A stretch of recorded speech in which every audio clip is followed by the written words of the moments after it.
আপনি রাতে 2 রাকাত নামাজ পড়ে একটা দোয়া পড়ে আল্লাহর কাছে চাইবেন, আল্লাহ আমার জীবন সঙ্গিনী বাছাই করতে চাই, একসাথে আমরা দুনিয়াতেও সংসার করব, তোমার জান্নাতেও একসাথে ঢুকতে চাই।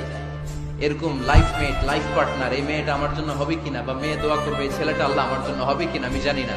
তুমি তোমার পক্ষ থেকে এমন ইঙ্গিত দাও বা আমার হৃদয়ে এমন একটা দিক নির্দেশনা দাও যাতে আমি সঠিক সিদ্ধান্তে চলে আসতে পারি।